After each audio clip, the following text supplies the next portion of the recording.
నేను ఇంత ఖర్చు పెట్టి రథోత్సవం చేస్తే ఆ పెద్దింటి బిడ్డకి బిల్డప్ ఇవ్వడానికా? మీరెందుకంటే కంగారు పడతారు?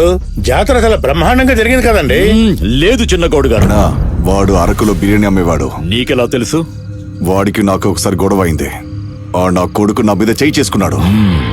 నాన్న నన్ను కొట్టాడు, కొడుకు నిన్ను కొట్టాడా? వదిలిపెట్టనన్నా. ఆడి గొంతు కోసి రక్తం తాగుతాను.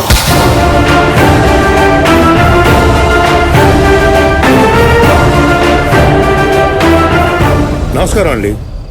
గౌడు గారు కూర్చోండి. అంటే ఆ అబ్బాయి గారు వస్తుంటే రాజీవయ్య గారు వస్తున్నట్టే ఉందండి.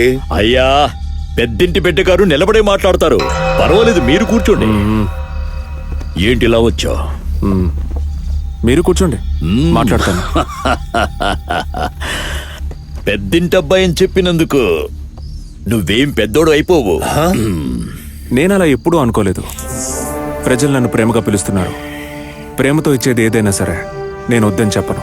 ఏయ్, ఇది లెవెల్ అంటే. లెవెల్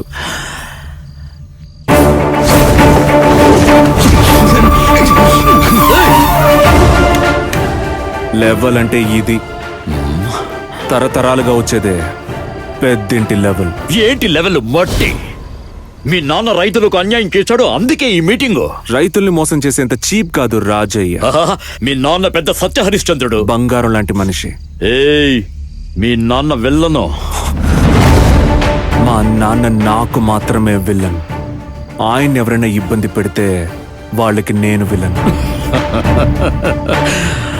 హీరో పవర్ఫుల్ గా ఉంటేనే విలన్ కి మర్యాద. ఏయ్ బాబు, ఆకులు అలములు తింటూ సాధు జంతువులా ఉంటే సరే, కాదని వేటాడతానంటే మాత్రం కుక్కని కొట్టినట్టు కొడతాను.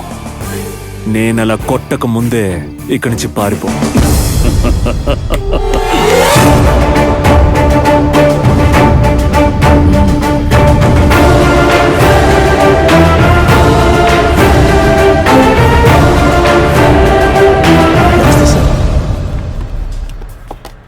మళ్ళీ వచ్చే నెల రావాలి సార్.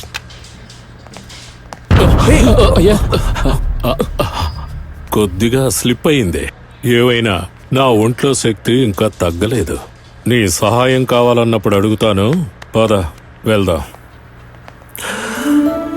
ఏంటి మావా, వజ్రముని వీక్ అయ్యాడు? ఆయనకేంటి బాబు సమస్యలు తక్కువ, నువ్వే చెప్పు. టెన్షన్ ఎక్కువైపోయింది. వజ్రముని వజ్రమునిలాగే ఉండాలి. ఇలాంటివన్నీ సూట్ అవ్వు. కొంచెం తగ్గించుకోమని చెప్పండి. మీ అబ్బా కొడుకులు ఎవరి మాట అయినా వింటారని చెప్పండి. వాళ్ళని నేను తీసుకొస్తాను. అయ్యో